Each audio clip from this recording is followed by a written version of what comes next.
February 14th, 2019. From El Cajon, California, this is episode 174 of You Can Bet On That. Hi, everybody. Welcome to You Can Bet On That, a podcast for the recreational gambler. My name is Mark Duvall, and sitting across from me is Dr. Mike. Hello. Well, I think it's safe to say that the 2019 streak is over. Yes. Would you agree with that? I would agree with that. Yeah, the last few trips have been losers. Not terrible. No, there were some wins. I guess the difference is when the year started, we just win. All Right, right. And now it's kind of leveled off. It's kind of hit and miss. 50-50, win one night, lose the next. Yeah, so- lost today. So, yeah. Today, you were at the casino today? Today I was at the casino. Is that right? Yeah. Well, circumstances worked out that I had a few hours in the afternoon. So I went up there before this. Oh, okay. Just to put myself in the proper mood. Oh, good. You know, for right. the show. Because the last few episodes have been pretty weak. And I think it's probably because you're coming straight from work instead Right. And now I'm in a casino. much better mood. Yeah. Not really. I lost. Sorry about that. Yeah, like I said, the streak. Yeah. The streak is Keggers over. was there. He witnessed the whole, did he? defeat. Yeah. So. Not good. Yeah. Well, it seems like the Super Bowl was ages ago, but this is actually the first episode that we've done since the Super Bowl. And I think we're kind of in agreement with virtually everyone. It was a boring game. And very boring. It just wasn't all that interesting. Yeah, and the score was so low in the second half, you knew New England was going to win. Yeah, right. It's like I said, the only way the Rams had a chance is to have a pretty big lead in the fourth quarter. And that wasn't going to happen, obviously. Yeah, it was pretty obvious. Or are they number two offense in the NFL. They scored 3 points in the Super Bowl. Yeah, wow. Yeah, stupid NFL. They rig everything. Yeah, everything's rigged. Yeah. Oh, they knew that going into it. Yeah, they rigged that. Yeah. Well, kind of along those lines of being rigged. I don't know if this fits. But here's some interesting stats of the Vegas sports books versus the New Jersey sports books. Yes. Now, as it turned out, the Nevada books actually won for the Super Bowl. Okay. And New Jersey lost. The New Jersey casinos lost. Lost money because everyone back there bet on New England. Yeah. I mean, that is a lot of it, right? Everybody over there are, more people, not everybody, but more people are betting on New England. Right. More people probably in Las Vegas. All the LA people were going to Vegas betting on the Rams. To Rams. Yeah. And it could also have to do with volume. Now, Nevada, their handle was $145.9 million, and they won around $10.8 million. By comparison, New Jersey, their handle was only $34.9 million, and they lost $4.6 million. I mean, it makes sense, right? Right. Vegas versus New Jersey, at least at this point. So, well, Vegas winning and New Jersey losing, isn't that been the trend for ever? It's been that way at least maybe when Atlantic City first legalized gambling. Right. They might have had a little bit, there was a jump there, but they've always, I don't know what it is. Yeah. Well, don't disparage it. We're going there. I know. Pretty soon. So. That's going to increase their win. That's right. We're coming. That's right. We're not too worried about the sports losses. We heard Dr. Mike's on his way. All right. Well, anyway, looking forward to NFL season next year. Yeah. No, you don't have to wait. We have football now. Is that true, Mike? Tell me about that. We have professional football in San Diego. Really? Mark. Yes. You're the one who always says we don't have a football team. Well, we do now. Oh, they're 0-1, and they didn't score a touchdown in their first game. They got 2 field goals, and they had 4 interceptions when they were ready to score. That's what I heard. I didn't actually watch the game. The San Diego Fleet. The San Diego Fleet is our so new on team. The last show, I said that they were a little weak, in their interior linebacking. Turns out they don't have a quarterback. Oh, that's the problem. Yeah, they literally played without a quarterback. Yes. So every time the center hiked the ball, it was like, fumble again? Now, just to be clear. Someone has to be there. Just to be clear to listeners, we didn't talk about this on the last show. I tweeted that out, what you said about is that what interior you tweeted? linebacker. Oh, okay. Well, just to be funny. I knew right? that's right. We were in the car and you tweeted saying, that. How much of our bankroll should we bet on the Fleet? Yeah. And so. Yeah, that's right. I forgot we were in the car. You tweeted that out. Yeah.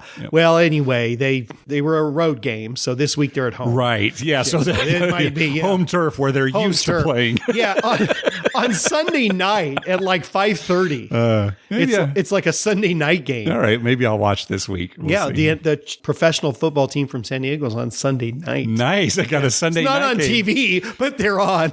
We didn't bet on the game, but I noticed that both directions it was minus 115. 15, at least on Bovada. Well, because nobody would know. That's right. Nobody's willing to, risk that much on it. Right. So, yeah. And, they don't know. Did some of the players, could they get their shift covered at McDonald's? Maybe they couldn't get their shift covered. That's right. They have to work. I got to work. So who's that playing? That's my cousin, Alfred. He's here.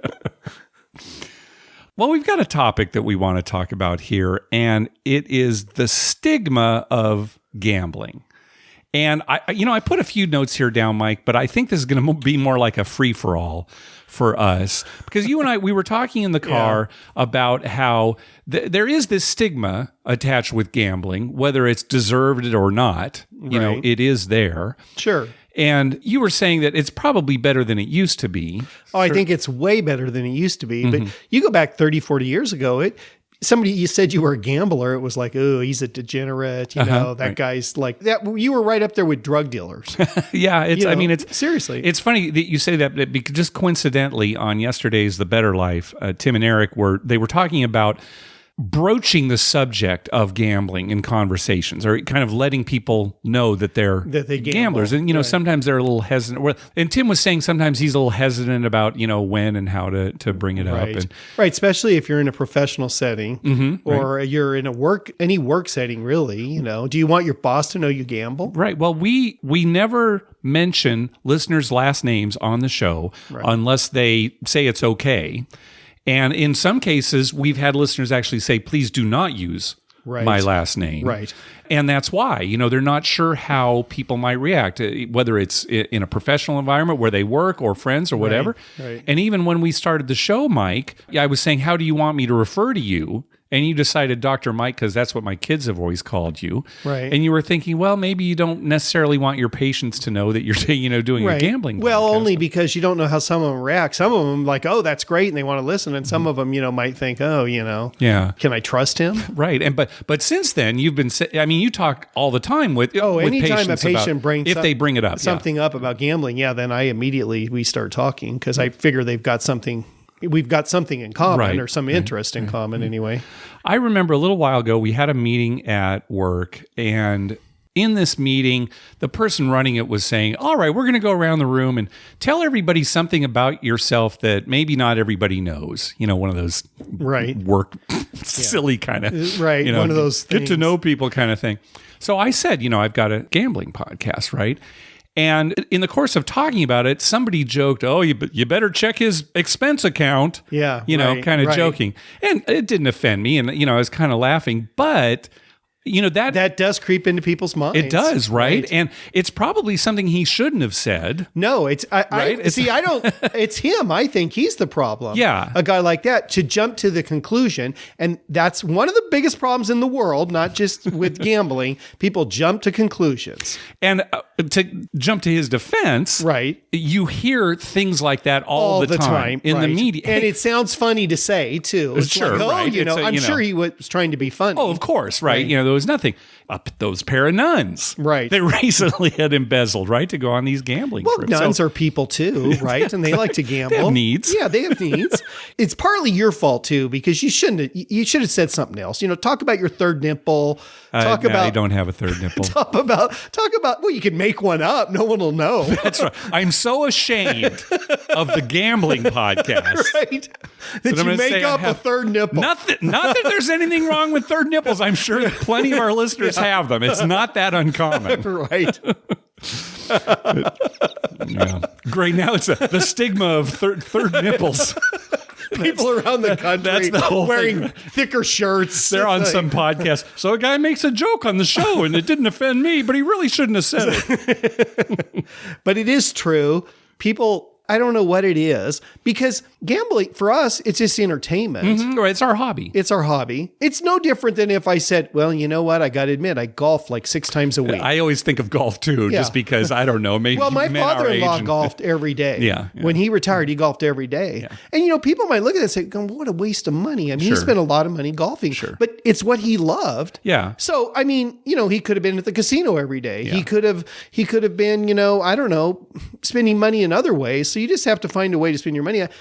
I think gambling, there should only be a stigma when somebody's like ruining their lives or ruining their family's lives. That's the thing. You can't, it's not exactly the same. You can't compare golf and gambling because, well, sure, somebody could be obsessed with golf and, maybe it ruins his marriage, but with somebody who's got a gambling problem, they can destroy themselves and their family in one night. Right. But you could do the same thing by drinking and driving. You could do the same thing with drugs. Sure. I mean, everything in the world, eating.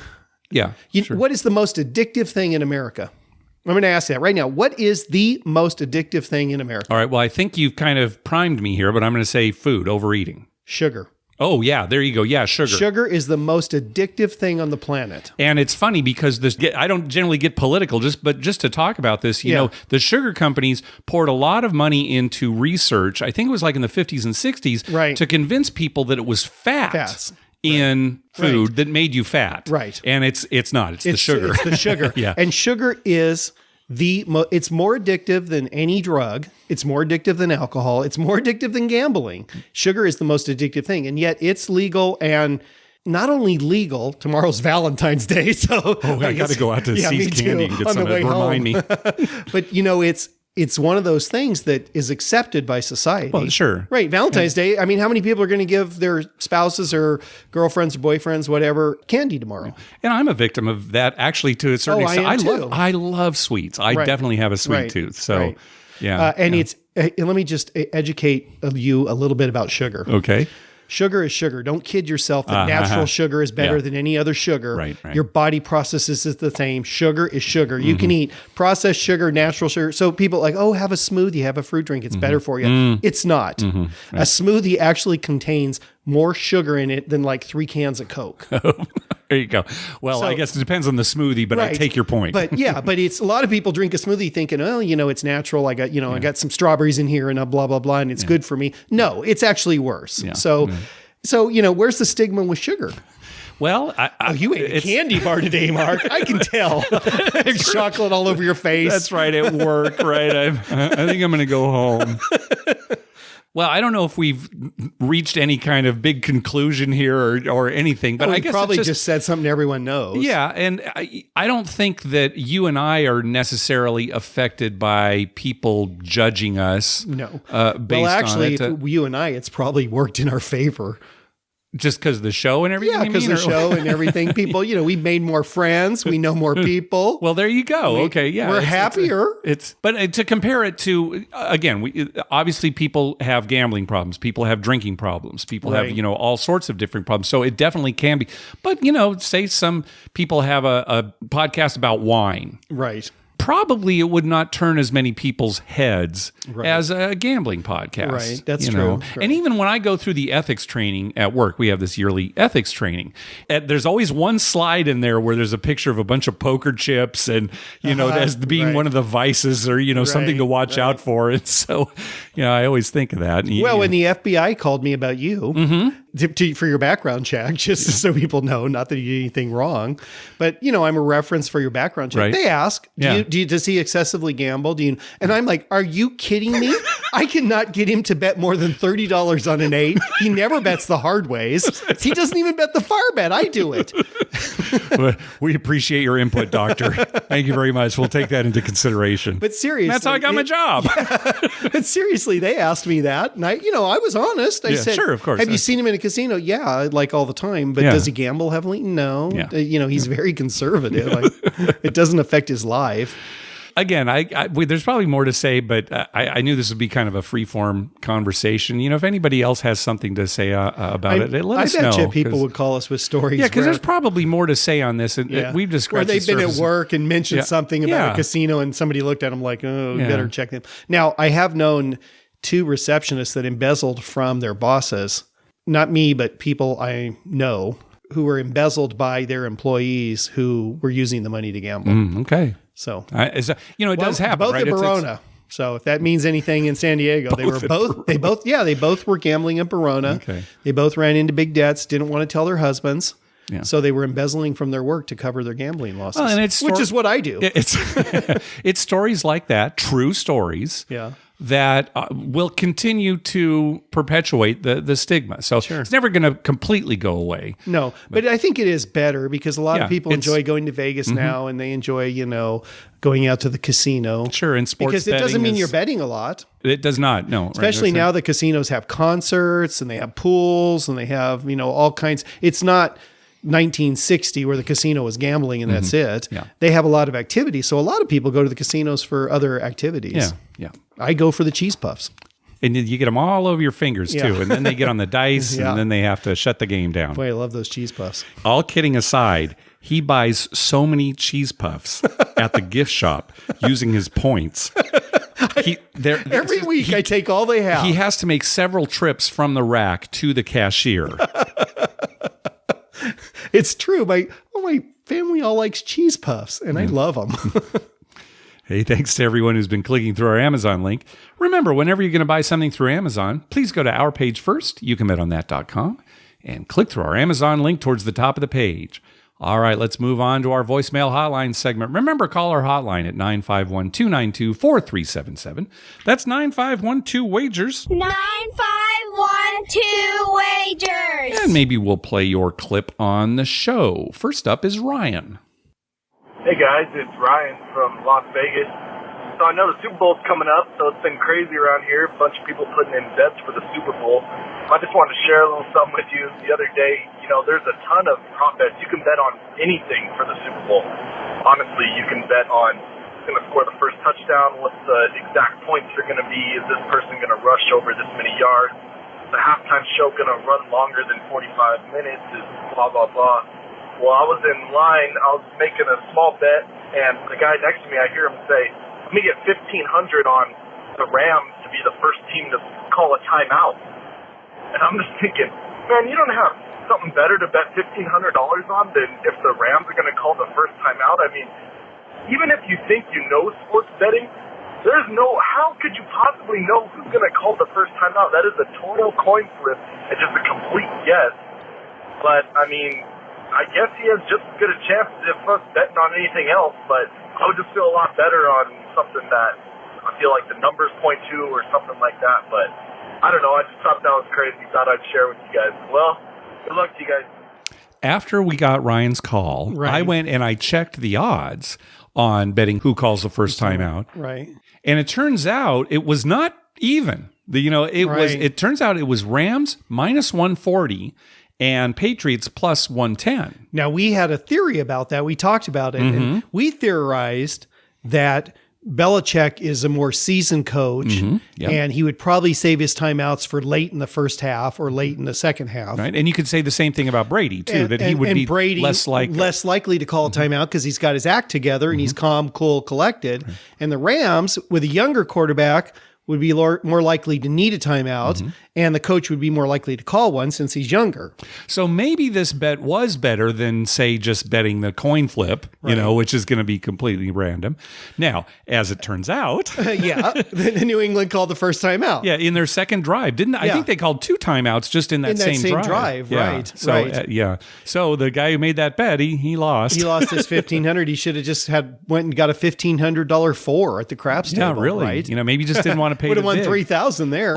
You only collect the VIG when it wins. So yeah, right. He would have won more money. He would have won almost $3,000.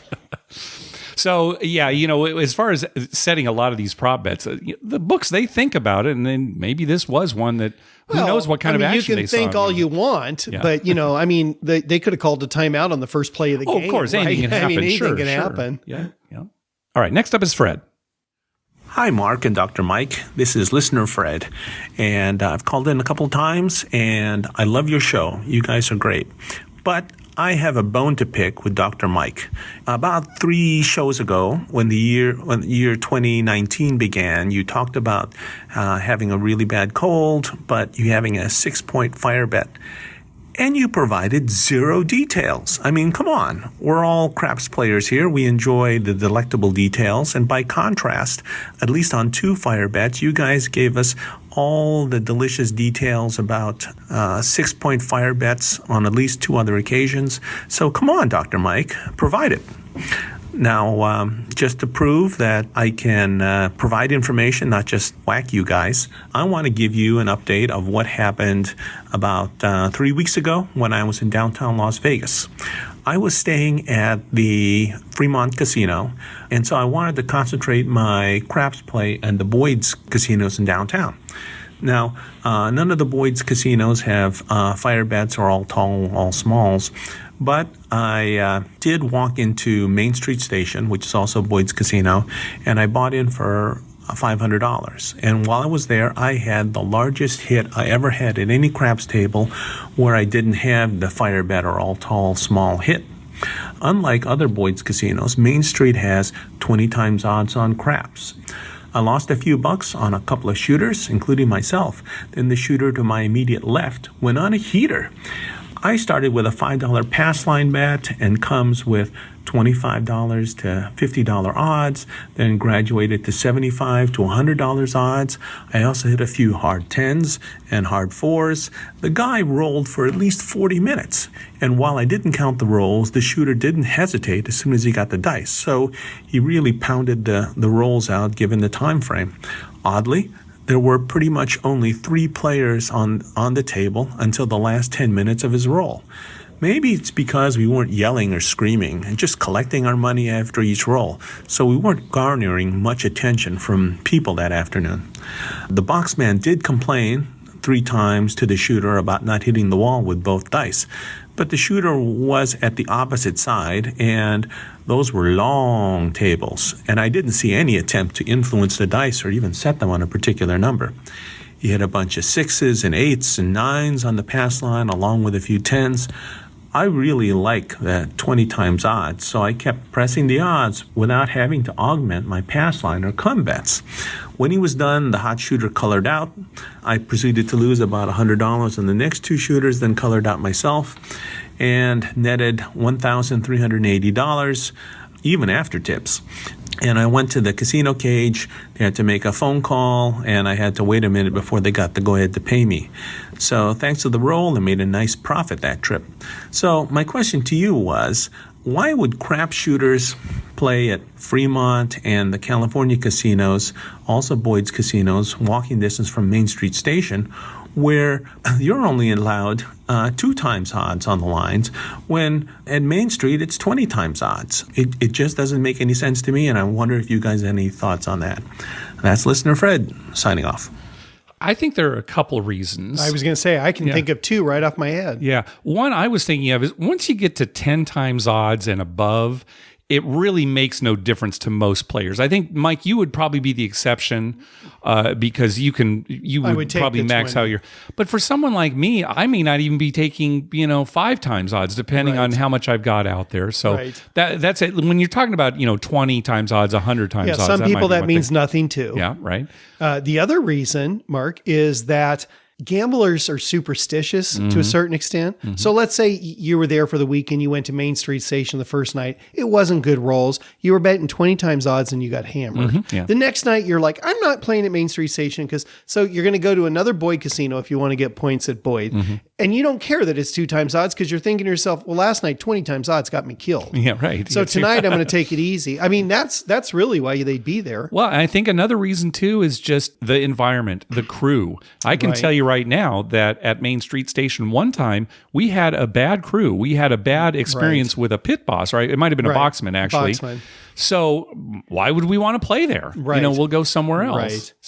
Now, all things being equal, I mean, I'd rather go to a 20 times odds. Yeah, sure. Because, if the crew's the same and the rolls are going okay, I'd love that because I'd be taking 20 times odds. But I think of the times we're downtown, we move around like crazy. Right. And sometimes we end up at Golden Nugget where it's only 3, 4, 5 times odds. Right. So the guy you're seeing at some casino with 2 times odds, he might want to play at 20 times odds. I mean, he might not have the bankroll. Yeah. And so it might not make any difference to him. Yeah. And he might have been over there earlier and lost and just say, I'm going to try somewhere else. It could be as simple as that. Yeah, right.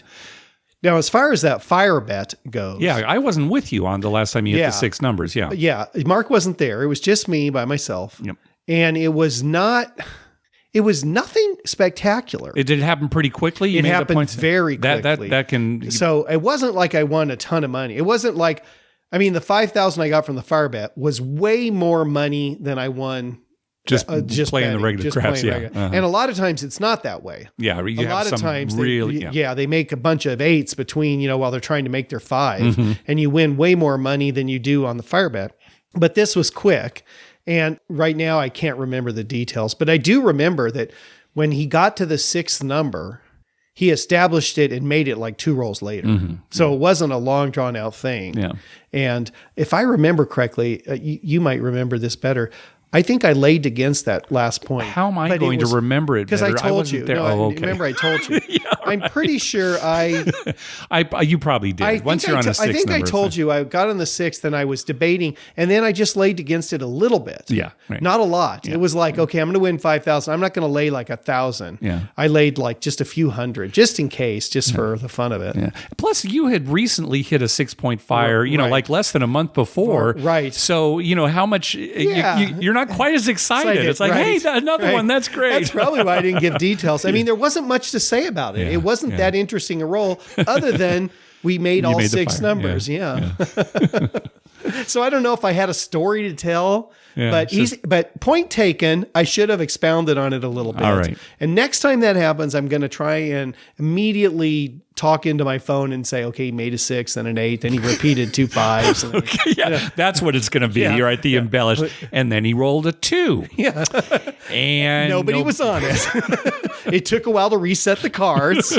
Oh, we should mention they're changing the way they do the cards out at Harris Rincon. Yeah, it's going to be the way that they do it now. They're switching to the way that most other casinos do it. So we'll talk about that once they eventually do it. I think they're waiting on new felts to be printed. They're waiting on new felts, and I do not like the new way. Yeah, you talked about on a recent episode how you don't like it as much, but it's just not as exciting. Yeah, it's more anticlimactic. Yeah, well, we'll get used to it, I guess. Yeah, we'll get used to it. All right, next call. Hey guys, Matt from LA. Love the show. Just calling to let you know. Early in January, I was in Tahoe playing some craps. Had probably the worst luck of my entire life.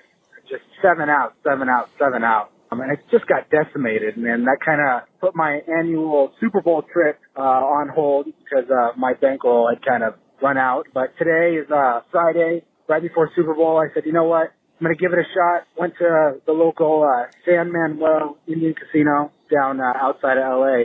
Man, that place was just slammed. I hated it. Anyway, took $200, sat down at the video roulette station, and man, I just hit number after number after number. Ended up cashing out about up $500. So with $700, I said, shoot, I'm going to do it. So right now I'm on my way to Vegas, driving down the 15, about to hit Baker. Got a room at the downtown Grand, and I'm going to see what I can do with $700. I know it's not a lot. I'm a little bit of a low roller, but hey, I kind of feel like luck is on my side. So if things go well, maybe you'll hear back from me. Either way, I just want to say thanks a lot for the show. Really appreciate what you guys do. Talk to you later. Bye. It's always nice when a big win will fund future gambling. Right.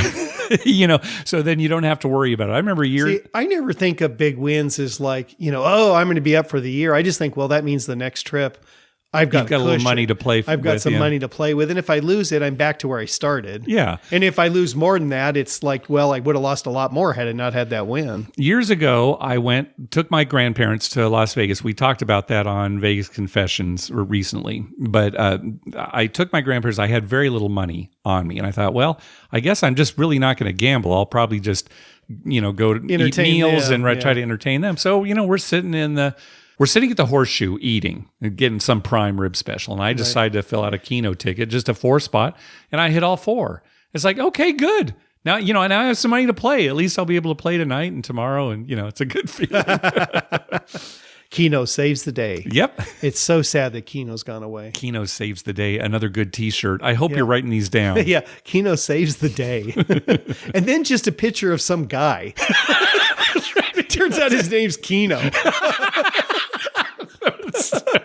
What does that mean? It's nothing to do with gambling. You'd think so since we have a gambling podcast. I figured it out. Right. Keno saves the day, and it's Eric Rosenthal's picture. How about that? Well, he'll appreciate that because he's Mr. Keno. Right. All right, get on that. We need to take that to Gamble Police. Yeah, we need to get those made. All right, next call. Mark and Dr. Mike, this is Cody from Alabama, and I was calling a recent article that I just read today, as a matter of fact, came across and had some figures on Nevada Casino's net win in the year 2018, and the source was the Nevada Gaming Control. And I wanted to give you guys these numbers and get your thoughts, if anything in particular stood out as being interesting or maybe a little bit higher, a little bit lower than what you might think. But for blackjack, 1.1 billion, craps, 386.4 million, roulette, 384.1 million, sports gambling, 301 million, and it lists specifically as penny slots. It doesn't give a different denomination of slots, but it specifically says penny slot in the article at 3.3 billion. So again, just wanted to get your guys' thoughts on these numbers and just kind of see what you think. All right. Appreciate it. Thanks. Well, first, let's talk about how these numbers compare to last year. Again, this is for Nevada. Okay. So the figures are pretty consistent with 2017. 2018 is just a little bit higher. The economy was a little bit better. Mm-hmm. People were probably betting more. The big difference, though, is sports betting was up quite a bit in Nevada. And I thought this was especially interesting for the year when sports betting became legal in a lot of different states. Everybody, what's this going to do to Nevada? Right. Well, it looks like it had the opposite effect of what a lot of people thought. Right. And this is not all that surprising when you think about it, right? It's just more people are into it. So when they're in Vegas, maybe, they're hey, I've been betting sports. Let's go to the sports book, right? It's the same thing that happens when you see 4 gas stations, one on each corner. Yeah. And you drive by and somebody, how can they have 4 gas? I mean, doesn't that hurt their business? No. It actually helps their business. Mm-hmm. People know there's gas there.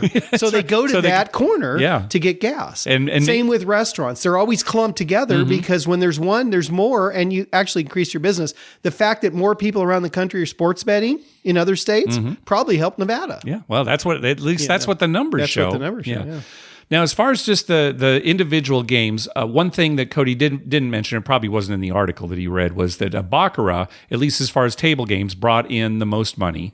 It's interesting because last year, blackjack actually brought in more than Baccarat. But this year, Baccarat 1.2 billion and blackjack 1.15 billion. By far the two highest table games. So roulette and craps were way low. I mean, they're in the millions versus billions, right? Yes. The other thing, it looks like roulette is catching up to craps. Even though craps made a little bit more than roulette in 2018, it looks like it's moving in. And so they're easier to play. Right. You don't have to explain it. And here, the casinos are adding a 000. Well, why not? Right. Right. People are playing it. You know what interests me is that sports betting is as low as it is.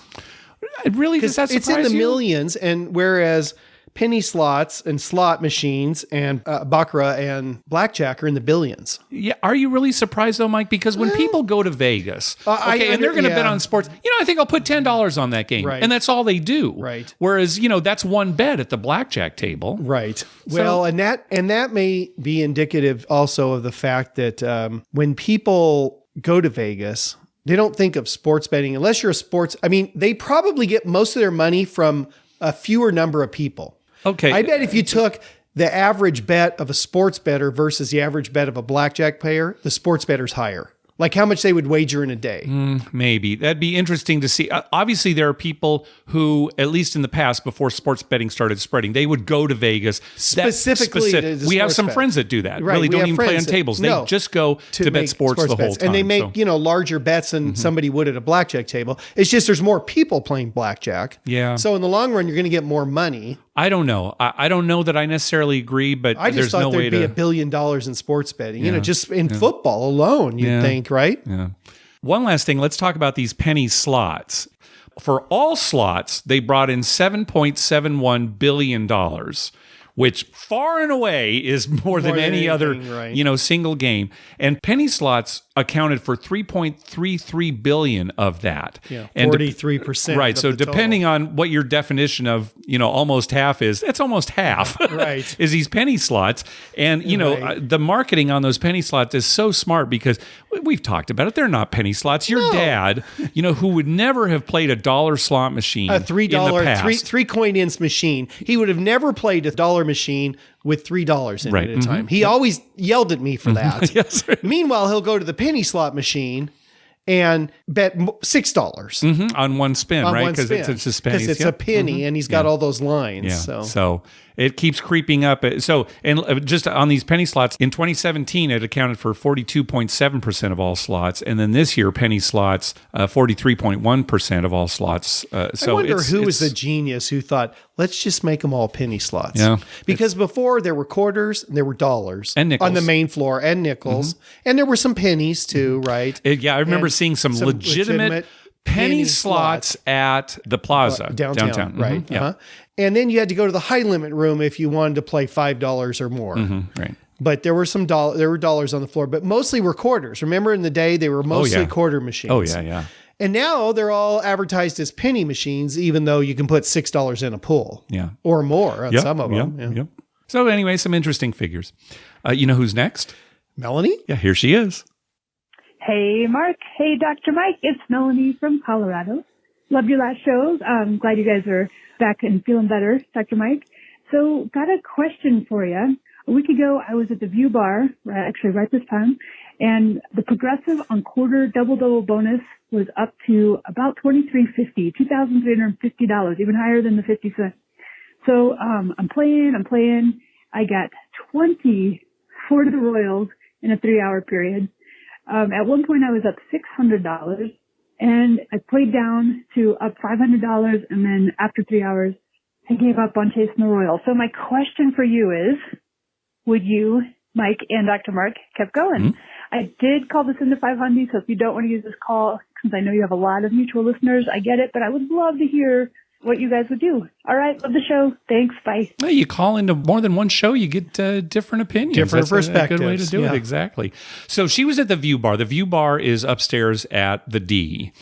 And generally, when we've been up there, the pay tables are pretty good. So if she was at a double bonus machine and it was full pay, on a quarter machine and the jackpot was $2,350 for a Royal Flush, then yeah, that's positive EV, around 102% payback. Shouldn't have left. Yeah, no. So she's asking, would we have left? I would not have left. No. Would you have left? Why is it taking you so long to answer? Because the answer is, I would have left. Yeah, you would have left. Downstairs. Exactly. And you're thinking, what, 25 cents? Even if I win this, I'm going to be down for the trip. Yeah, right. I'm not saying it's the right move, but I probably would have left. And I'm saying I don't know how long I would have lasted there either, because hitting a Royal, there's no guarantee you're going to hit it. No, you have a bankroll. You have a certain bankroll. Yeah, you're right. But it's kind of fun to think, okay, this is a positive EV game. You know, if I hit sit this, here long enough, I should get more out than that. Yeah. So now again, I don't know exactly what the pay table is. If it was a lower pay table, it might have not been positive EV, but I'm guessing based on our experience with the upstairs at the D, it probably was a positive EV game. So or very close anyway, even if it wasn't. Yeah. All right, next call. Hey guys, this is Matt Bob from Indy, and I had a couple of questions for you on craps. The first one is several years ago I was playing at the Las Vegas Club, so it tells you how long ago it was. But I already had chips from another table game, and a guy was in the middle of a roll. So after he had thrown the dice a couple times, I made a place bet on 6 and 8. And this guy just became outraged. He said it was awful that somebody's making a bet in the middle of a roll. I didn't buy in the middle of a roll. I just made a bet. And I never thought that was any kind of breach of etiquette before, but I just wanted to check and see if you'd ever heard that. Second thing is that I was playing craps at the Golden Gate, showing the friends how to play, and I always make bets for the dealers when I roll the dice. And the stick man started explaining to me that they would prefer that when you made a bet, you made it player control. And so he was explaining that to me, that process, but I was kind of distracted playing craps. I probably had a cocktail and talking to my friends, so I didn't really catch what the thinking was and what the process is. So I'd appreciate if you guys could kind of go over that, what player control on a tip for the dealers means. Thanks a lot. Love the show. Take care. I'll handle the first question. Yeah, very good. Well, You handle the second. You handle the second question, the one he just asked. Really? I was going to say I got a good answer for the first one. All right, because I really was going to say, hey, you're Mr. Player Control. Right, I am. All right. Well, I'll do them both. All right, Let me tell you Yeah, this. all right. Okay, as far as the first question, etiquette is something that people define differently. Sure. So what you might think is appropriate, another guy might think is inappropriate. As far as I'm concerned, if you walk up to a craps table and you've got chips, you can make any bet you want. I completely agree with you, Mike, because this guy's saying you're making a bet in the middle of my roll. Well, but everybody's making bets in the middle of the roll. Right? If you walk up and buy in and you stop the game so they have to count your money and then count out chips and you obviously slow the game down, that's probably not great. Well, I mean, most people consider that bad etiquette. It's coincidental because we have been talking about this recently. When you go up to a table, Mike, and you're asking for a marker, you will often ask for the marker in the middle of somebody's roll only because you know takes a while. It takes a while. They've got to do all the paperwork. Right. And if you were to wait for a come out roll, it might take so long for them to do the paperwork that then when they're actually counting out the chips, it would be in the middle of the guy's roll. Right. So I usually give my thing, ask for my marker, and then say, give me it to me on the come out. But lately, and Mark came up with this, I got to give you credit for that. When I go to the cage and get money, I don't get cash anymore. I get chips. Yeah. So when I go to the table, I can just walk right up and start betting. Yeah. So, and that's what we're talking about, right? Yeah. You're walking up with chips so you can start betting. So no, we don't think that's bad etiquette. No, you didn't slow the game down at all. No, not at all. Yep. So that guy's, he's way out of whack. Yeah, I because agree. everyone makes a bet. Everyone is making bets. Every time I win a bet, like a 9 comes up, press that. I made another bet. That's right. Or if I'll say, oh, my 6 just hit. Okay, give me a $25 5. Right. Oh, that's a new bet. Did you just make a bet? All my bets are off. Right. That's what I'm going to do. Every time somebody makes a bet, I'm going to turn all my bets off. I'll get rated like crazy. Oh, it'd be fantastic. Now, as far as the second question goes, Player control. Player control is when you make a bet for the dealers, but you have control of, do they press it? Do they collect it? What happens when it wins? Basically. And they like you to have player control because that way, if you press your bet, now all my bets are player control because if I press my bet, I press theirs. And most dealers would rather have the action. So let's say you made a $5 5 bet for them and it won and it was 7. You know, if you press your bet, you can press theirs to 10 and they'll collect 2. And believe me, most of them want that. Yes. Because they're there to gamble just like you. They're there to gamble. Because if you don't say player control, they are required by the casino to pay the bet. In most cases, yes. Right. Yes. And sometimes take it down. So if you make if you make a proposition bet, let's say you put a $1 hard 8 for them and hard 8 comes up, if it's not player control, they have to pay themselves and take it down. So they much rather prefer you have to call player control. Right. They cannot assume that. That's correct. Now, it's funny because really in the long run, they should not say player control. It'd be more beneficial to them to take every winning bet. Yes, right. Yeah. In the long run, they would make more money. However, they like to gamble. They get excited when something hits. Yep. So for me, I put $25 hard 8 for me and a $10 hard 8 for them. And it hits, I go to 100 and I usually take them to 50 and drop 50. Yeah. So now they've collected a little and they've got a $50 bet and it hits again, they get $450. They're very happy. Yeah. If we get over to Borgata during Gamblepalooza, I want to see if they've changed their policy. Now, it was years ago that we were there, but you remember they would not let you call player control on the tips. Yeah. Right. Now, I don't understand that at all. That was strange. I don't understand that at all because from a casino standpoint, they're going to make more money by you pressing because chances are the bet's not going to hit again. Yeah, right. And they're going to get all the money. I'll bet the policy's changed. That might have been somebody might have figured that out. Yeah. Like, this is not in our favor. Yeah, we'll see when we're there. All right, let's hear from Bill. Hi, it's Bill from Toronto with my Las Vegas Super Bowl trip report. I stayed at Planet Hollywood Friday to Monday. Now, I must have been channeling the positive vibes from Mark and Dr. Mike's start to the year. I had success at the craps tables. How much success? Well, think back to the episode 173 discussion on cash reporting requirements. Let's just say that I can now report to your listeners that secondary Canadian customs screening does not have a diamond line. Seemingly all weekend, I had chips on the felt when the dice got hot, did some timely pressing, including one roll when, as a shooter, I pressed my line bet to 75 with max odds, made my point, and collected $525. And on top of that, I also hit some bonus bets. For instance, Sunday morning at the Flamingo, I hit the all tall small with $5 on each. And later on, at a different table as a shooter, I also rolled the small, again with $5 wagered. For repeaters, I typically bet $5 each on the 9 and 10. On Friday, the first session of my trip at Planet Hollywood, both the 9 and 10 repeater bets came in. On Saturday afternoon as the shooter, I hit the 9 and 10 repeater bet 2 or 3 times as well. Table minimums for craps Super Bowl weekend at Planet Hollywood were $15 on Friday afternoon, $25 Saturday afternoon, and a mildly ridiculous $50 at 9 a.m. on Super Bowl Sunday. That morning, instead, I found and played at $25 and $15 tables at the Flamingo. After the Super Bowl, unsurprisingly, the minimums were $50 at Planet Hollywood, and I did play at that limit, which was a new experience for me. Friday night saw $15 minimums at the D and Binions.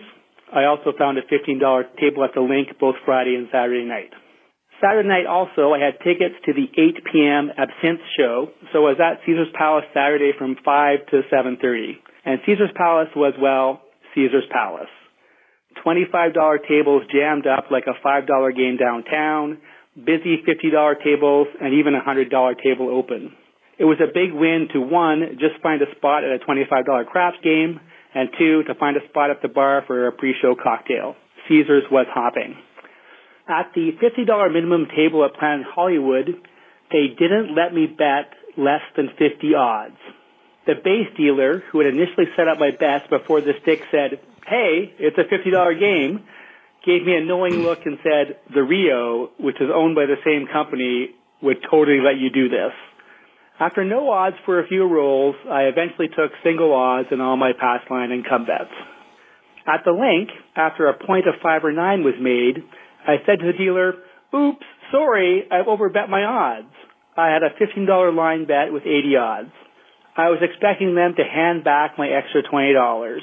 Instead, they set up the overbet as a place bet and paid it.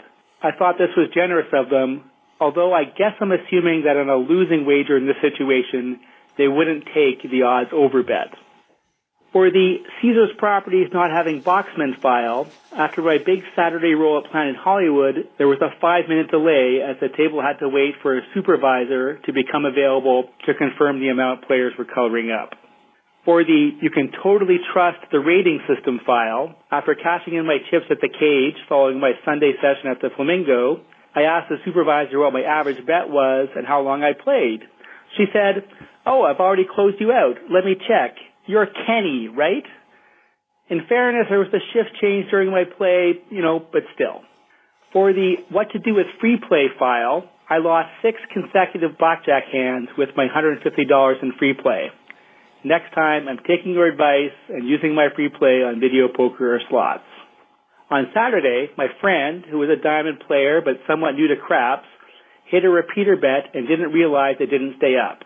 I was playing at a different table. The crew didn't remind him that his repeater bet came down. Of course, the repeater bet hit again, and he thought he was on it. But for the all's well that ends well file, my friend did hit 2 repeater 8s on his last crap session of the trip on Monday morning. Finally, a few times, dealers were tripped up by $15 come bets with 30 odds on the 4 and 10, 40 odds on the 5 and 9, and 50 odds on the 6 and 8. To me, this is bread and butter craps. Full double odds, and all bets pay $75. Wasn't a big deal. The underpayments were easily corrected, and the overpayments somehow got overlooked.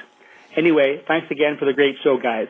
Bye. Yeah, thanks, Bill. Talking about repeater bets, and any side bet at the craps table will not stay up.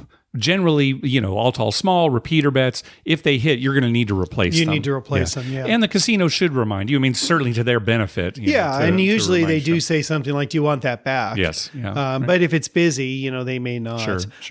Try this, Bill, on the repeaters next time. Try putting $10 on the 2 and 12. That's why he was saying 9 and 10. But yeah, I know you do that. A lot of people do that because it's, okay, it only has to happen twice for it the 2 has to and happen 12, twice. right? So, if it happens to hit, you win. Yeah. You know what I was doing? Put $10 on it, okay? If it hits, go to 100. Mm-hmm. Seriously, collect it. Go to 100. If that hits, it's $3,000. Yeah, that's right. That's Dr. Mike for you. Yeah. And I've got some advice for you too, Bill. Don't make the repeater bet. That's my advice for you. If you're going to make them anyway, what's 10 extra bucks? 5 extra on the 2, 5 extra on the 12. If it hits, go to 100. You still make a profit. Yeah, I understand. And if it hits again, you got a huge profit. Yeah, I understand. Now, that doesn't happen that often, but when it does, it sure feels good. Sweet. Now, anytime you put too much money down for your odds, casinos treat it differently. There might be some casinos that will return that overbet to you whether it wins or loses. But in most cases, if the bet wins, they'll do exactly what they did in this case. They'll take whatever was bet too much on the odds and treat it like a place bet. Right. But I'll tell you, if you were to have lost that bet, they collect it all. They would have taken the whole thing. I guarantee they would have collected it all. Yeah, because as far as they're concerned, it's in play. We would have paid it if it won. Yeah. And that's why they pay it if it wins. Yes. Right? Because they're in an advantage. So if they pay it if it wins, but next time he does that, if it loses, we got it. And the dealers should be checking for it. All the dealers should be looking to see overbets like that because they don't want it to come up because, they don't want any controversy. And all it has to do is the dealer sees it, it's like, oh, you're a little high in your odds. Yeah, right. And people usually pull it back. Yeah. Right. All right. Glenn has got some clarification on the DraftKings contest that we talked about last episode. Okay. Hey, guys, this is Glenn calling from Sherman Oaks. Just wanted to call with some correction for you regarding the DraftKings contest. Maybe you've heard this from someone else already. But the contest did not run exactly as you described it a week or so ago. The contest ran for 2 days, Saturday and Sunday.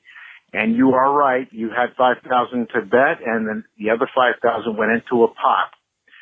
But this is how the contest worked.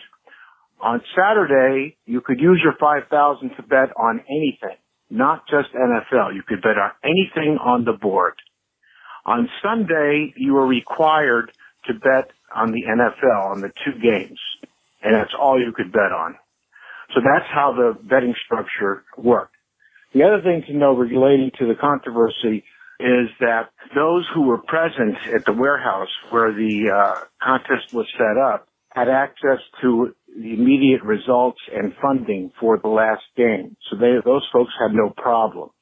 The only people who had a problem were those who were using some remote setup through the internet to make their bets. And in that case, there was language printed on the DraftKings rules that mentions that they are not responsible for lag time and wireless and that kind of thing. Of course, this has now gone to litigation, and those who have lost out are challenging I haven't seen what they're challenging, but basically that the written rules were not clear enough, it did not cover all contingencies, whatever it is. But that's more of a complete version of the events and of the contest, which apparently went very well. Thanks again. Enjoy the show. All right, good. Well, thanks, Glenn. Okay, so that makes more sense. Yeah. So on the first day, on that Saturday, you could bet anything. You could have taken the San Diego Fleet if they were playing. If they had been playing, unfortunately, they weren't during that NFL weekend. Yeah, that's why I didn't. That's why I didn't join. That's why you didn't do the contest. Yeah. That's smart. It has nothing to do with the fact that you were not in New Jersey at the time or anything like that. No, I would have flown to New Jersey if the Fleet were playing. I mean, geez. Sure, why not? I bet against them. It's a sure win. So we'll see if we hear anything ultimately from the controversy surrounding it. But yeah, other than that, it does sound like it was a pretty good event. So. There's going to be controversy no matter what. Yeah, that's life. Yeah. In our world now, there's going to be controversy. All right, next up is Adam. Hey guys, this is Adam from Connecticut. I just wanted to call and, a little bit of a humble brag here. I actually got my first hand pay ever. I very rarely play slot machines, but I went up to the casino tonight, the Friday night. The tables were all a little rich for my blood. So I decided to throw $100 into a $1 slot machine. It was a 2-coin maximum, and I was betting the maximum. And about 15 minutes in, after being a little up, a little down, I hit the jackpot for $5,000. Nice. The weird thing was the slot attendant said, "Do you want taxes taken out?" I said no, because I'm assuming that throughout the rest of 2019, I'll probably lose some of it back, and hopefully that'll take care of some of the taxes that I owe on that money. But the $5,000 cash was very nice to be handed. I was tempted to ask for a security escort out. Springfield's not the greatest city, but they're pretty secure, and luckily I can say I got home safe and sound. So just wanted to let you guys know. I did play a little bit of craps after. My terrible crap streak continues. So hopefully the next time I call in, it'll be for a nice big craps win. I feel like I'm due for one. I know you're not supposed to say I'm due for one, but listen, this streak has got to end at some point. All right, guys. You have a good night. Thanks. Bye. Yeah, generally, if they ask you, hey, do you want us to take taxes out? Just say no. You know, you can deal with your taxes at the end. Right. And if you're playing enough, you're going to lose. Right. You're probably going to lose. Yeah. In some cases, you don't have a choice. Like when we won the fire bet for $10,000 a few years back, it had just gotten to that limit. There are laws where they have to take it. And they did have to take it out. There might be exceptions. I remember Tony from Vice Lounge Online a couple years back on his birthday. He was playing a slot with his family. They were all, contributing together, and they hit some big jackpot. And he told the attendant, just take all the taxes out right now. Right. Right. So then I've just got a check or cash. No controversy. Yeah, there's just, right. And then he just distributes it to, everybody in the family. Tony's an attorney, though. Yeah, that's true. He knows what he's doing. Well, I don't know if he's a tax attorney, but I think he does know what he's doing. Well, I'm sure he took a tax class. Tony, if you haven't taken a tax class, let us know. We'll correct that on the show. But I'm pretty sure he took a tax class at some point. But anyway, Adam, congratulations. Yeah, it's nice to hit that, especially when you don't play many slots. Right. And I hope that at some point, Adam actually has a big enough craps win that he has to have somebody, security, walk him out to his car. Nice. Yes. Yeah. Good. Yeah. I agree. Our next call. Hey, Mark, Dr. Mike. Just got back from a trip to New Orleans, and I had some time to play some craps at Harrah's New Orleans. It was all right. Had a pretty good session or two, but the table limit's only really, the lowest is $15, which is pretty rough for me. I asked them about that, and they said pretty much never blow up. It's their only game in town. I do have a funny story, though. I was next to a guy who was playing the don't and being pretty obnoxious, yelling 7 out all the time, cheering whenever anyone 7'd out. Then I managed to hit 7 points in a row and knock the guy's $500 bankroll out and pretty much added it to mine, making up for me to win for the entire trip. Anyways, just thought I'd call, let you guys know how it was in another place that I only ever really played in Vegas before. Thanks. Love the show. Yeah, the limits on a table, whatever the market will allow. It used to be you could find a $5 table at Harrah's, Southern California. You can never. They don't have many. Even the middle of the week, it's $10 is like 10, the lowest that they have. And if they have two, it'll be 10 and 15 or 10 and 25. Yeah. Yeah, I think last Saturday they did not even have a 10. Yeah, they had 15 two was the lowest. 15s, a 25, and a 50. Wow. Yeah. So, they'll do whatever the market bears, which is what they're supposed to do. Yeah. Yeah. And the tables were full. They were full, right? Sure. Yeah. All right, next call.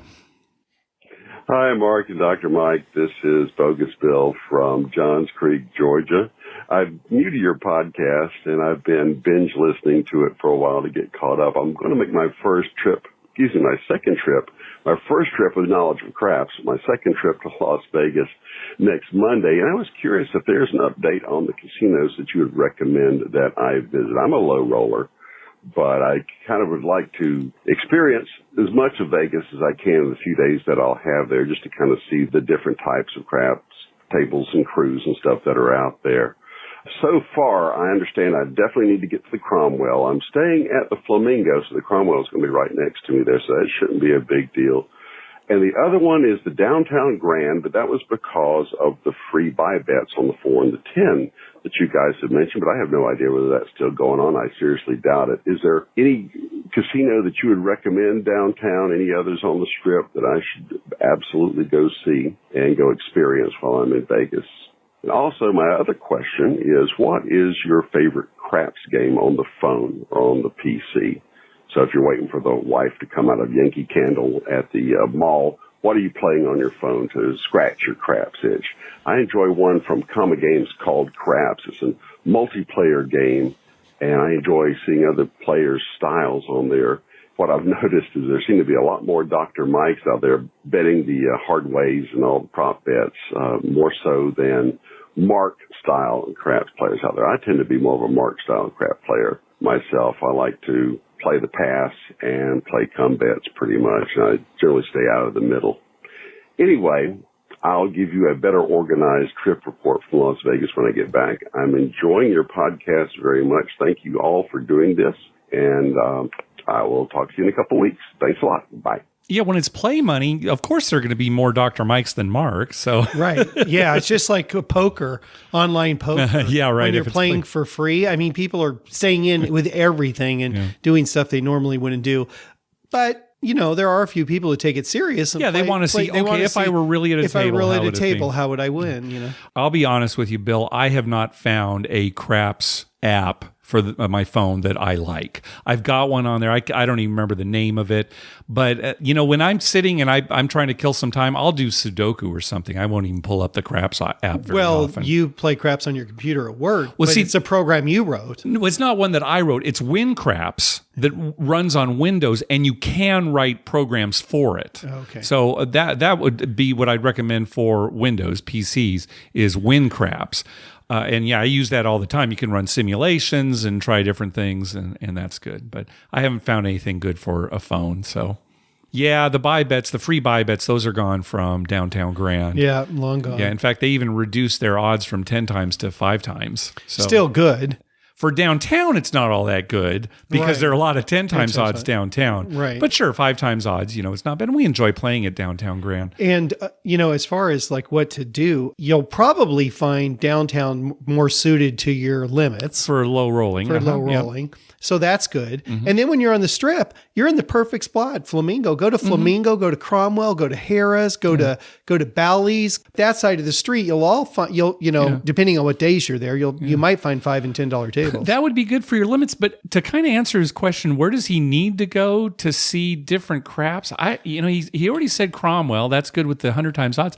I can't really think of anything else. It's nice to go over to Caesar's Palace and kind of go to the old casino there and see the pit, but it's certainly not good for low rollers. Right. Maybe he could just, go and look at it, but I can't think also, depending on what your experience with Vegas is. That's true. If you have limited experience with Vegas, go to Bellagio. Yeah, that's true. Don't play craps there. It's going to be high, but walk through Bellagio. It's beautiful. Sure. There's a lot to see. And look at the craps tables there. It's pretty interesting. That's true. He said it's his second trip. Maybe he's seen some of it. Yeah, maybe. But definitely check out all the casinos and the hotels and everything. And then you just play craps, like where we said, right? Kind of in the center strip. You'll find places that'll have $5. If you're there during the week, you definitely will. Yeah, I'm sure you can. Yep. All right, last call. Hello, gentlemen. My name is Thomas. I'm a first-time caller coming from the beautiful state of Washington with a trip report and a question. Washington has 29 tribal casinos, and last night I was at my favorite, which is called Muckleshoot Casino, for some craps. Tables there don't have the fire bet, but do offer the all tall small, as you call it, hot bets and other usual prop bets. I brought in during a roll, and this older gentleman at the far end of the table had the dice. He proceeded to throw 8 fours, 6 of them the hard way, over the next 15 minutes or so. Table was really excited, won a higher roller, bought the 4 for a nickel, and had it up to 500 by the end of the roll. He made a packet. But the interesting part of the story to me was this. He had every number on the all tall small except for 12. And the table was really excited. There were a lot of bettors on that prop bet. But then he got into this argument with the dealer about how much he was supposed to be paid after hitting a point. I remember he had a weird amount on the pass line, like $17 or something at a 5-4-3 table, and he had incorrectly done the math on his odds behind, at least for the payment he thought he was supposed to get. He was wrong, but he stopped shooting and argued for a good 5 or so minutes, which had my end of the table pretty irritated. I really have a pet peeve about people who bring bad karma to the table and just want to pick fights with people. It ruins the experience for everybody else, and it really drags the game out, especially if those bettors are making a bunch of prop bets, which also bog the game down.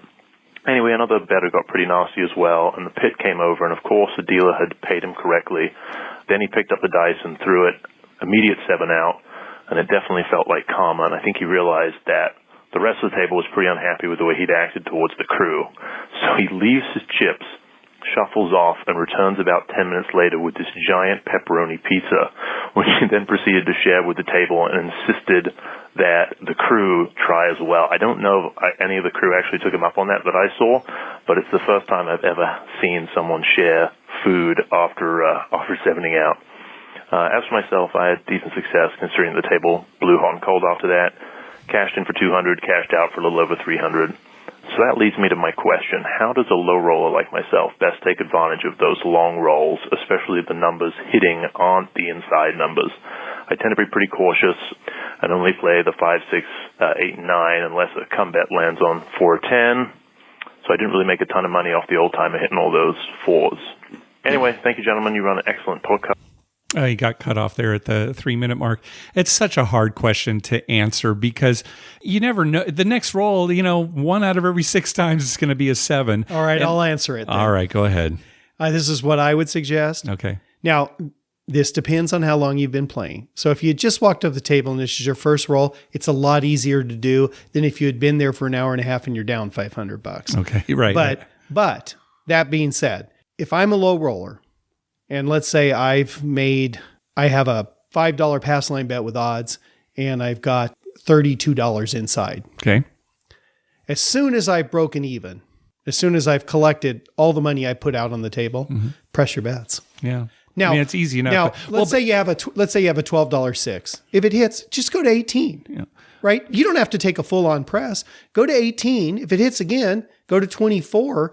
That's the best way to take advantage of a hot roll. I kind of agree with you, but what he was really asking is, what about those times when I'm not on the numbers that are being rolled? Because he said he goes inside, but now 4s and 10s are coming up and all sorts of crazy things. I think in that case, let me back up. In that case, you just have to sit still and take your medicine. Yeah. Sometimes that's a lot of it because I do the same thing. I'll be like just on the 6 and 8, and there will be rolls that are fantastic, but he's just not rolling 6s and 8s. Right. So you make a ton. Then there are other times when that's all that the person is rolling is 6s or 8s. Right. One thing I might suggest, and I can't believe I'm saying this, is maybe put a buck out on all the hard ways, right? If one of those hits, then parlay or press or something like that. That might be a way to I go. just have always thought, and this is not just for low rollers. I do this myself all the time. As soon as I get my money back, I press a little every time, hoping that the roll continues for a while and I make a killing. Yeah. If it doesn't, I've got my money back for that shooter, and I feel okay about it. Yeah. And if I'm ahead for the night, then I might just start pressing immediately. And if it is a big roll, I have a monster roll. Yeah. And, my advice is more along the lines of, just sit there and enjoy the ride and, play your Sudoku. Right. Yes, exactly.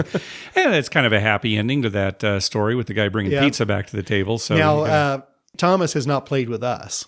Because our thing is on Friday nights is we get a bunch of candy. Mm-hmm. Speaking of sugar, we're like drug dealers. Yeah, we're peddlers. Yeah, we're dealers. We get a bunch of candy, and every time a dealer goes on break, we ask them what they want. And it's not like one candy. We have a huge selection. So this is what your choices are. Yeah. So you're saying you're making up for your horrible behavior at the table. Yes. By giving them candy. Yeah. Yeah. That's true. My horrible tipping behavior. Mike is not horrible at the table, just in case we have any new listeners. He's a very good player. Hey, we need to make a correction to something we talked about on the last episode. We were talking about W2Gs when you get them at table games. And I had said that you only get a W2G if the wager pays 300 to 1 or more and the payout is more than $5,000. That was incorrect. I should have said you'll get a W2G at a table game if the wager is at least 300 to 1 and the payout is $600 or more. So quite a difference there. Yes. And that kind of explains too why somebody who, say, only has $1 on the fire bet and gets $1,000, they will get a W2G as a result. Right, which sucks because, it's not like the $1,200 you win at right. slot machine. Now, some of you may be thinking, well, wait, Mark, I listened to the last episode and you did say $600 or more. Well, that's because I went back and actually fixed the last episode. I thought it was a bad enough error that if somebody only listened to that and it was easy enough to fix. Yeah. So I went back and okay, fixed now that you've got that all clarified, Yeah. as soon as we're done here, I'm going to sit right here until you bring me a big pizza. Okay. All right. I got that. Anyway, so depending on when and how you listen to the episode, you may have heard 5,000, you may have heard 600, but it's $600 or more. And we want to thank Pie Gow Tiles Jim from New York for pointing it out. Oh, and also thank you, Jim, for the Super Bowl bets that you made for us. Yes. But what was funny is he made bets for us that we probably would have made ourselves. Yes, exactly. And they didn't win. No, they did not. they would have been things we win. And getting back to depending on when you listen to the episode, Chana, who is a dealer out at Harris, told me, and I told you this the other day, he said on Monday, oh yeah, I was listening to your episode yesterday, the last episode. And I'm like, well, that came out like a week and a half ago. You waited a week and a half to listen to us? You're not supposed to tell me that. You're supposed to listen Thursday afternoon. And then you gave him a candy bar. Yeah, and then I gave him a candy bar. Yeah, good. So, Chana, if you're hearing this like 3 weeks later. Yes. All right. Well, that's going to do it for this episode. We want to thank some people for some PayPal donations. First of all, Mike from Indy. He says, thanks for the great show and content. Also, a donation from Bill. Mark and Dr. Mike, thanks for your fun and informative podcast. Keep up the great work. Cheers. Also, a donation from Rob from Texas, a karma donation for an upcoming trip to Las Vegas with my sons on March 11th. So Good luck there. And finally, a donation from Garrett from Salt Lake City, karma donation for upcoming Vegas trip over President's Day weekend. And that's coming up here. Yeah, very soon. Good luck. That's this weekend. That's right. And so, speaking of this weekend, too, we want to say good luck to everybody who's going to this Chicagoland meetup. Tim Lawson from The Better Life and Tony and Jason from Vice Lounge Online and a bunch of listeners. They're meeting up in Chicago. It's kind of informal, doesn't really have a name for the event, but they're going this weekend. So good luck to everybody going up there. I hope they do well. Yeah. Hey, be sure to check out our TV listings showing all the gambling-related shows coming up within the next 2 weeks. We update those listings every Wednesday using a customized program that searches through all the raw American TV data. Just go to youcanbetonthat.com/TV-listings. We'd love to hear from you. Call our voicemail hotline at 951-292-4377. That's 9512-WAGERS, or you can email us at youcanbetonThat@gmail.com. You can also follow us on Twitter at YouCanBetOnThat and on Facebook at facebook.com/YouCanBetOnThat. Finally, please go to your favorite podcast app and write a review on us. We love getting your feedback. Over to you, Dr. Mike. Well, I want to dedicate this episode, Mark, to Anita. She's a dealer out at Harrah's. Okay. Who we've known for years. Mhm. And just today said, oh, you have a podcast? Yes, Anita, we have a podcast. We're supposed to be listening. Anyway, it was funny because Anita was on the table dealing with Nancy, and they look a lot alike. And they were complaining how everyone gets them confused. Oh, right. And they're at the same table. They're at the same table. So I kept, mixing their names up on purpose. Right, deliberately. Deliberately Good. all day. Yeah. And then there was another, your favorite dealer, Seda. Who was similar in looks. Yeah. And they said, oh, when the three of us were here, it was terrible. Oh, really? Yeah, they always called each other's names all the time. So, Anita, this episode was for you. All right. Very nice. Now, Seda and Nancy don't know if I mean Anita or them. So yeah, that's right. You can't tell the difference. You can't tell the difference. Yeah. They're all the same. They're dealers. All right. Oh, and one final thing, too. You've got a Vegas trip coming up here. First weekend in March? First weekend in March. Friday the 1st, Saturday the 2nd, Sunday the 3rd. Okay, good. So we won't be there till late Friday night. Okay. Well, I don't know how late, but it'll be late. All right. We'll talk about that on the next episode then. Yeah, it'll be right before you go. So, Yep. Okay, good. Very good. All right. Anything else? No, I think I'm good. All right. Thanks for listening. Good night.